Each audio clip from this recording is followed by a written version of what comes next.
এই তো কিছুদিন আগের একটি ভিডিওতে দেখছিলাম যেখানে 4 বছরের শিশু থেকে 80 বছরের বৃদ্ধকে একটি প্রশ্ন জিজ্ঞেস করা হচ্ছিল, আপনার জীবনের সবচেয়ে বড় আফসোস কি? তখন তারা কি বলছিলেন জানেন? যখন 4 বছরের শিশু থেকে এই প্রশ্ন জিজ্ঞেস করা হয় তখন সে বলে, যদি আমার বেশি করে চকলেট থাকতো যা আমি কখনো কি শেষ করতে পারতাম না। যখন 12-13 বছরের ছেলেদের এই প্রশ্ন জিজ্ঞেস করা হয় তখন তারা কি বলেছেন জানেন? তারা বলছিল, ইস আমার খেলনাগুলো যদি না ভেঙে এখনো পর্যন্ত রেখে দিতে পারতাম। ঠিক যখন এই প্রশ্নগুলো 17-18 বছরের ছেলেদের জিজ্ঞেস করা হয় তখন তারা কি বললেন জানেন? ইস যদি আমি আর একটু ভালো করে পড়তাম তাহলে আমার রেজাল্টের জন্য টেনশন হতো না। সেম প্রশ্ন যখন 25-30 বছরের যুবকদের জিজ্ঞেস করলো, তারা বলল, যদি আমি কলেজ জীবনে এমন কিছু একটা শিখতাম, মতো স্কিল শিখতাম যেটি আমার বর্তমানে কাজে লাগতো। এই প্রশ্ন যখন 60-65 বছরের মানুষকে জিজ্ঞেস করা হয় তখন তারা কি বললো জানেন? জীবনে যদি বন্ধুদের আরো সময় দিতে পারতাম, যদি তাদের সঙ্গে আরো বেশি ঘুরতে পারতাম।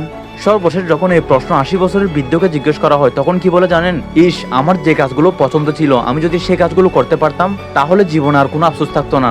এর মানে কি বুঝলেন?